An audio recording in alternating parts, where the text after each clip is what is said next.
Good morning students. आज आपके सामने class 8th subject SS civics chapter 8 हाशिया कर्ण से निपटना इस विषय पर जो है डिस्कस करेंगे। सभी बच्चों ने जो है ध्यानपूर्वक सुनना है। हाशिया कर्ण और संघर्ष। हाशियाई समूह भले ही कम ताकतवर हो, आप सभी को पता कि जो हाशिए पर होते हैं वे इतने ज्यादा ताकतवर नहीं होते हैं, चाहे वे कम ताकतवर हो, लेकिन उन्होंने अलग थलग कर दिए जाने या औरों के वर्चस्व का विरोध किया है। लेकिन जब भी उनको अलग थलग किया जाता है, जब भी उनके ऊपर कोई ताकतवर लोग जो अपना प्रभुत्व जमाने की कोशिश करता है, तो उस समय जो है उस वर्चस्व का जो है इन लोगों के द्वारा विरोध किया जाता है। हाशियाई समूह की मांग। तो जो हाशियाई पर है, जो समूह हाशियाई है, उसकी क्या डिमांड है आज के समय के अंदर? आज हमारे देश के आदिवासी, दलित, मुसलमान, औरतें और अन्य हाशियाई समूह यह दलील दे रहे हैं कि एक लोकतांत्रिक देश का नागरिक होने के नाते उन्हें भी बराबर के अधिकार मिलने चाहिए। तो हाशियाई समुदाय के अंतर्गत चाहे आदिवासी लोग हों, चाहे दलित समुदाय के लोग हों, चाहे महिलाएं हों, वे ये कहते हैं कि भारत आज एक लोकतांत्रिक देश है और लोकतांत्रिक देश होने के नाते उन्हें भी जो है बराबर के अधिकार मिलने चाहिए। ये उनकी डिमांड है। मौलिक अधिकार। भारत के संविधान के अनुच्छेद 14 से 32 तक नागरिकों को निम्नलिखित 6 मौलिक अधिकार दिए गए हैं। जैसा कि आप सभी जानते हैं कि हमारे देश के अंदर जो है नागरिकों को 6 मौलिक अधिकार प्राप्त है। पहले 7 मौलिक अधिकार प्राप्त थे, लेकिन संपत्ति के मौलिक अधिकार को जो है मौलिक अधिकारों की श्रेणी में से निकाल दिया है। समानता का अधिकार, स्वतंत्रता का अधिकार, शोषण के विरुद्ध अधिकार, धार्मिक स्वतंत्रता का अधिकार, शिक्षा एवं संस्कृति का अधिकार, संवैधानिक उपचारों का अधिकार। आज हमारे देश के हर नागरिक के पास जो है ये 6 अधिकार है और इन सब में जो सबसे महत्वपूर्ण है संवैधानिक उपचारों का अधिकार सबसे ज्यादा महत्वपूर्ण अधिकार है। अनुच्छेद 15। इस अनुच्छेद में कहा गया कि भारत के किसी भी नागरिक के साथ धर्म, नस्ल, जाति, लिंग या जन्म स्थान के आधार पर भेदभाव नहीं किया जा सकता। तो जो अनुच्छेद 15 है उसके अंदर यह कहा गया कि भारत का कोई भी नागरिक है, उसके साथ जो है धर्म के आधार पर, नस्ल के आधार पर, जाति के आधार पर, लिंग या जन्म स्थान के आधार पर किसी भी प्रकार का किसी भी नागरिक के साथ जो है भेदभाव नहीं किया जाएगा। अनुच्छेद 17। यह अनुच्छेद अस्पृश्यता या छुआछूत का उन्मूलन करता है, यानी कि यह छुआछूत को समाप्त करने वाला अनुच्छेद है। अब अस्पृश्यता एक दंडनीय अपराध है। अगर मान लीजिए कोई छुआछूत फैलाता है तो यह जो है अपराध की श्रेणी में है। सामाजिक न्याय को प्रोत्साहन। दलितों व आदिवासियों के लिए सरकार की ओर से मुफ्त या रियायती दरों पर छात्रावास, यानी जो सामाजिक न्याय है उसको प्रोत्साहित देने वाले कार्य वो कौन से हैं? दलितों व आदिवासियों के लिए सरकार की ओर से मुफ्त या कम कीमतों पर जो है छात्रावास की सुविधा होनी चाहिए। शैक्षणिक संस्थानों में आरक्षण, यानी कि इन लोगों का, आदिवासियों का, दलितों का जो है शैक्षणिक संस्थानों के अंदर जो है आरक्षण मिलना चाहिए। समानता पर आधारित कानूनी प्रावधान, जो कानून है वे समानता पर आधारित होने चाहिए। दाखिले के लिए न्यूनतम अंक सीमा में छूट, और जो दाखिला होता है उस समय जो है अंकों का भी जो है छूट दी जानी चाहिए। अनुसूचित जाति व अनुसूचित जनजाति अत्याचार निवारण अधिनियम 1989।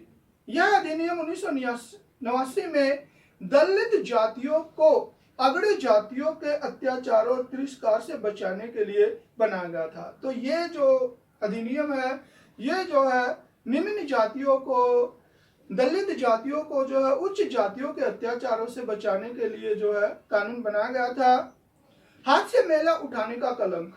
बहुत सारे लोग झाड़ू, टीन और टोकरियों के सहारे पशुओं, मनुष्यों के मलमूत्र को जो है ठिकाने लगाने का काम करते हैं। तो काफी समय पहले जो है इस प्रकार के कार्य किए जाते थे। पशुओं के मलमूत्र को, मानव के मलमूत्र इत्यादि को जो है, कचरे इत्यादि को जो है मानव के द्वारा जो है मतलब हाथ से जो है, टीन की सहायता से हाथ से जो है मतलब ठिकाने पर लगाया जाता था, जो कि बहुत ही अनिंदनीय है। सिर पर मैला ढोना। बहुत सारे लोग इंसानी मल मूत्र और कचरे को अपने सिर पर ढोकर ठिकाने लगाने का काम करते। तो बहुत सारे लोगों के द्वारा पहले जो है मानव मलमूत्र और कचरे को जो है सिर पर ढोकर ठिकाने लगाने का काम किया जाता था। इन लोगों की काम करने की स्थिति बहुत ही अमानवीय होती थी और जो लोग ये काम करते थे उनकी स्थिति बहुत ही खराब होती थी, अमानवीय होती थी। आदिवासी और 1989 का अधिनियम। आदिवासी कार्यकर्ता अपनी परंपरागत जमीन पर कब्जे की बहाली के लिए इस कानून का सहारा ले सकता है। यानी कि आदिवासियों की जो परंपरागत जमीन है उस जमीन को बचाने के लिए जो आदिवासियों के द्वारा इस कानून का सहारा लिया जा सकता है। छुआछूत की समाप्ति। भारत के संविधान में मनुष्य को अछूत समझे जाने वाली इस प्रथा पर रोक लगा दी है। प्राचीन समय के अंदर जो है कुछ जातियों को अछूत समझा जाता था, उनको जो है छुआ भी नहीं जाता था। तो सरकार के द्वारा जो है इस नियम के ऊपर, इस जो प्रथा थी छुआछूत की, उसके ऊपर जो है रोक लगा दी है। ये तो थे आपके लेसन इंट्रोडक्शन के। अब देखिए अभ्यास के प्रश्न। 2 ऐसे मौलिक अधिकार बताइए जिनका दलित समुदाय प्रतिष्ठापूर्ण और समतापरक व्यवहार पर जोर देने के लिए इस्तेमाल कर सकते हैं। इस सवाल का जवाब देने के लिए पृष्ठ 14 पर दिए गए मौलिक अधिकारों को दोबारा से पढ़िए। तो निम्नलिखित 2 अधिकार का प्रयोग जो है दलित समुदाय के द्वारा प्रतिष्ठापूर्ण और समतापरक व्यवहार पर जोर देने के लिए किया जा सकता है। ये जो है 2 मौलिक अधिकार है वे इस प्रकार से हैं। समानता का अधिकार, शोषण के विरुद्ध अधिकार। समानता का अधिकार। संविधान के अनुच्छेद 14 से लेकर 18 तक समानता के मौलिक अधिकारों का वर्णन किया गया। जो समानता का अधिकार है वो अनुच्छेद 14 से 18 तक जो है दिया गया है, जो भारत की सभी नागरिकों को निम्नलिखित समानताएं प्रदान करता है और भारत के हर नागरिक को जो है कुछ समानताएं प्रदान करता है, जो इस प्रकार है। अनुच्छेद 14 कानून के समक्ष समानता, यानी अनुच्छेद 14 के अंदर ये बताया गया कि सभी व्यक्ति कानून के सामने बराबर है। अनुच्छेद 15 राज्य किसी भी नागरिक के विरुद्ध हिंदू धर्म, नस्ल, जाति, लिंग या जन्म स्थान पर कोई भेदभाव नहीं करेगा। तो राज्य के द्वारा जो है किसी भी नागरिक के साथ धर्म के आधार पर, जाति के आधार पर, लिंग के आधार पर किसी भी प्रकार का कोई भेदभाव नहीं किया जाएगा। अनुच्छेद 16 सार्वजनिक स्थलों का सभी लोगों के लिए बिना किसी भेदभाव के इस्तेमाल करने की छूट। सार्वजनिक स्थल जैसे पार्क है, स्नान घाट है, होटल है, उन स्थानों पर भारत का कोई भी नागरिक बिना किसी भेदभाव के जा सकता है। अनुच्छेद 17 छुआछूत की समाप्ति का प्रावधान करता है। अनुच्छेद 18 सभी प्रकार की उपाधियों का उन्मूलन करता है, यानी कि अंग्रेजों के द्वारा जो प्राचीन समय के अंदर भारतीय लोगों को उपाधियां दी गई थी उन सभी उपाधियों की समाप्ति का प्रावधान करता है। शोषण के विरुद्ध अधिकार। इस अधिकार का वर्णन भारत के अनुच्छेद 23 से 24 में किया गया, यानी शोषण के अधिकार का वर्णन जो है अनुच्छेद 23-24 में किया गया है।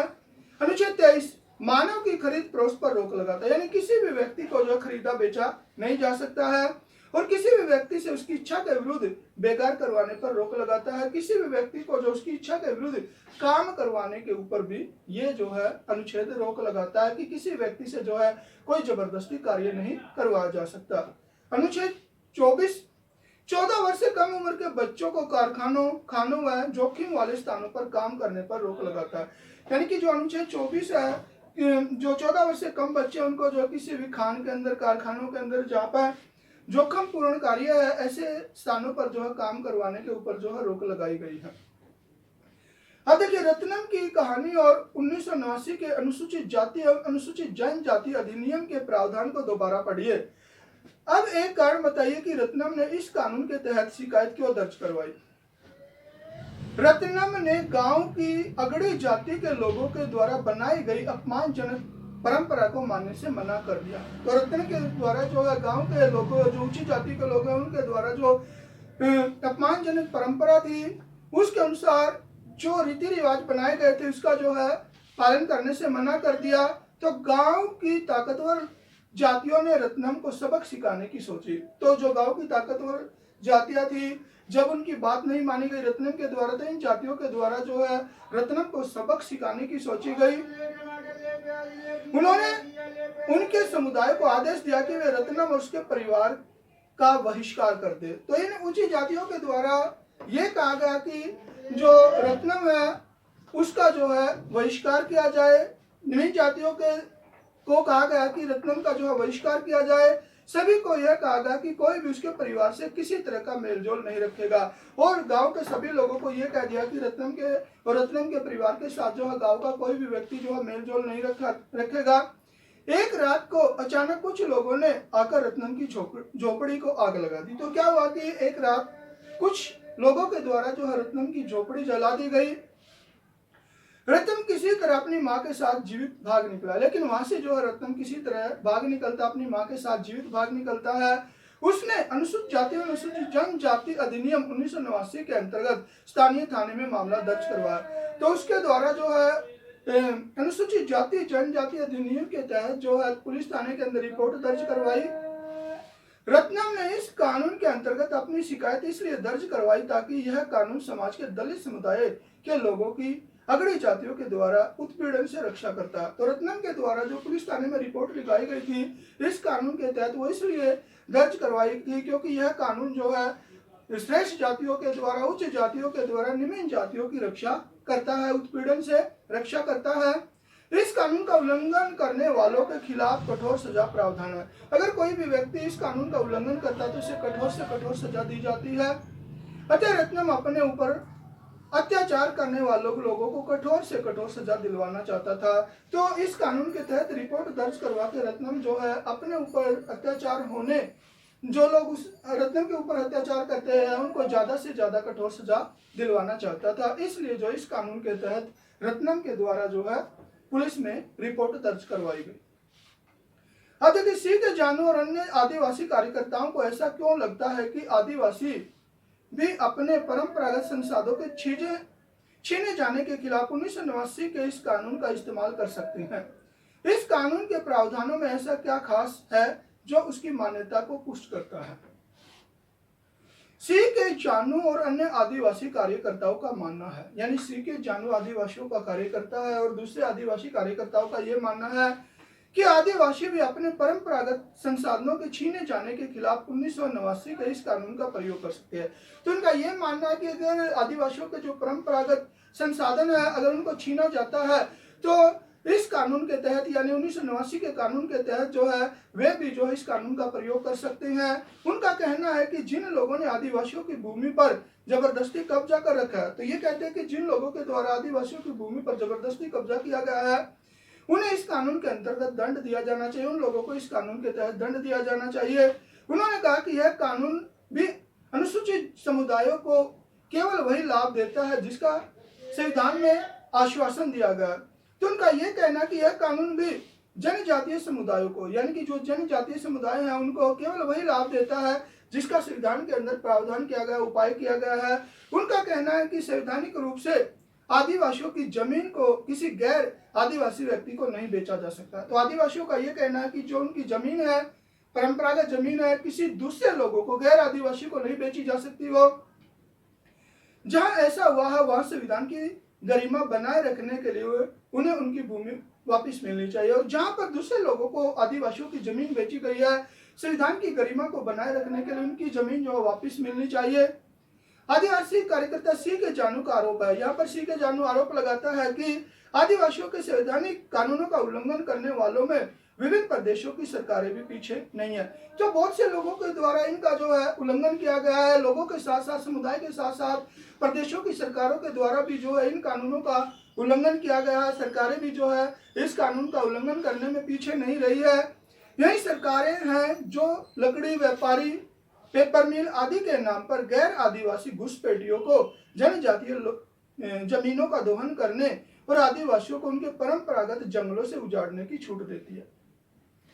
तो पर यहाँ पर कहा गया है कि यही सरकारें हैं जो लकड़ी व्यापारी, पेपर मिल आदि के नाम पर, यानी इनके नाम पर जो है गैर आदिवासी घुसपैठियों को, यानी गैर आदिवासी लोगों को जो है जनजातीय जमीनों का दोहन, जो आदिवासियों की जमीन है उसका दोहन करने और आदिवासियों के उनके परंपरागत जंगलों से उजाड़ने की छूट देती है, और आदिवासियों के जो उनके संसाधन है उनको उजाड़ने की जो है सरकारों के द्वारा ही छूट दी जाती है। ऐसे ये कार्य करने में बहुत सी प्रदेशों की सरकारें भी जो है पीछे नहीं रही है, उन्होंने भी जो इस कानून का उल्लंघन किया है।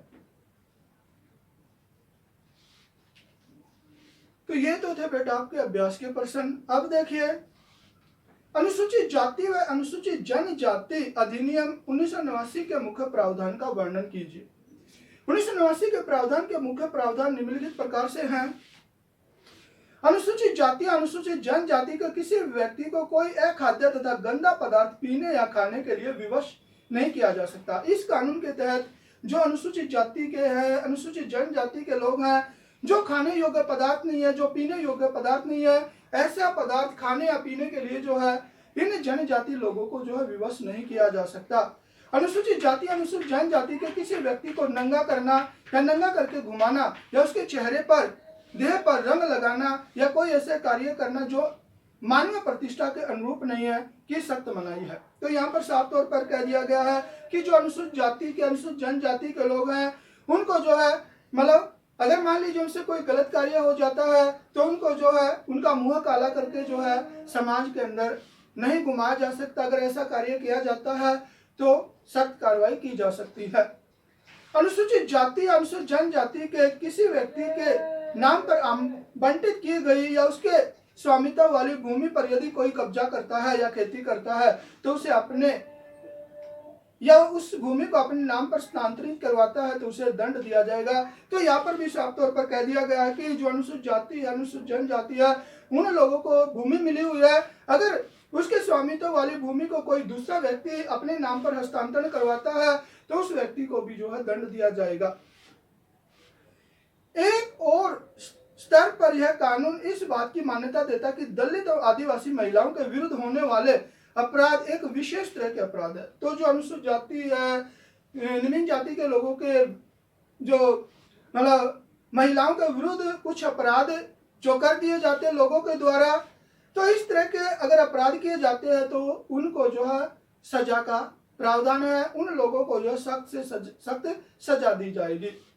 जो अनुसूचित जाति अनुसूचित जनजाति की किसी महिला का अपमान करने के लिए उस पर हमला करते हैं, अनुसूचित जाति अनुसूचित जनजाति है उनकी महिलाओं के ऊपर अगर कोई व्यक्ति हमला बोल देता, अपमान करता है या उसके साथ जोर जबरदस्ती करता है तो उसके विरुद्ध भी जो है कानूनी कार्रवाई का प्रावधान है, कानूनी कार्रवाई की जा सकती है या कानूनी कार्रवाई की जाएगी। अब देखिए, सिर पर मैला ढोने की प्रथा को दूर करने के लिए सरकार द्वारा उठाए गए कदमों का वर्णन कीजिए। प्राचीन समय के अंदर आज से 40-45 साल पहले जो सिर पर मैला ढोया जाता था उसके से विरुद्ध जो है सरकार ने क्या कुछ कदम उठाए हैं। सिर पर मैला ढोने का काम एक अमानवीय कृत्य है। तो सिर पर मैला ढोने का जो कार्य है वो बहुत ही अमानवीय कार्य है। समाज के इस वर्ग को बहुत ही हीन दृष्टि से देखा जाता है। जो ये कार्य करते थे पहले समाज के अंदर जो उन्हें बहुत ही हीन दृष्टि से देखा जाता था। देश के विभिन्न राज्यों में इन लोगों को अभी भी अछूत माना जाता है। देश के विभिन्न राज्यों के अंदर ऐसे लोगों को जो आज भी अछूत समझा जाता है। आमतौर पर इन लोगों को गांव के किनारे अलग टोलों में रहना पड़ता है। तो उस समय जो है इस जाति के लोगों को ज्यादातर जो है गांव के किनारों पर बाहर वाई रखा जाता था। सरकार ने इस प्रथा को समाप्त करने के लिए अनेक कदम उठाए हैं।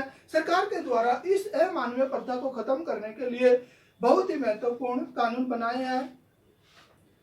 1953 में सरकार ने employment of manual scavengers and construction of dry लेटरिंग्स act 1993 पारित किया था। तो ये जो 1993 के अंदर जो है कानून पास किया गया, यह कानून सिर पर मैला उठाने वाले को काम पर रखने और सूखे शौचालयों के निर्माण पर पाबंदी लगाता है। तो ये कानून जो है सिर पर मैला ढोने वालों को काम पर रखने, जो व्यक्ति सिर पर मैला ढोने वाले व्यक्ति को काम पर रखता है या सूखे शौचालय का निर्माण करवाता है तो उनके ऊपर जो है पाबंदी लगाता है। इस कानून का उल्लंघन करने वाले को 1 साल की कैद या 2000 रुपए जुर्माना किया जा सकता है। जो भी इस प्रकार के कार्य करता है उसे जो 1 साल तक की सजा दी जा सकती है, 2000 रुपए से ज्यादा जुर्माना किया जा सकता है। सरकार सिर पर मैला ढोने वालों के रोजगार की रक्षा करते हुए उन्हें अन्य विभागों जैसे नगरपालिका इत्यादि में समायोजित कर रही है। जो लोग पहले ये कार्य करते थे उनके रोजगार को बनाए रखने के लिए सरकार के द्वारा जो है नगरपालिका के अंदर इन लोगों को समायोजित किया गया है। सरकार इन लोगों को राष्ट्रीय ग्रामीण रोजगार गारंटी के तहत साल में कम से कम 100 दिन का रोजगार प्रदान करके उनकी सहायता कर रही है। तो इन लोगों को जो है नरेगा के माध्यम से जो है 100 दिन के साल में काम की गारंटी दी जाती है। यदि ये लोग सिर पर मैला ढोने का काम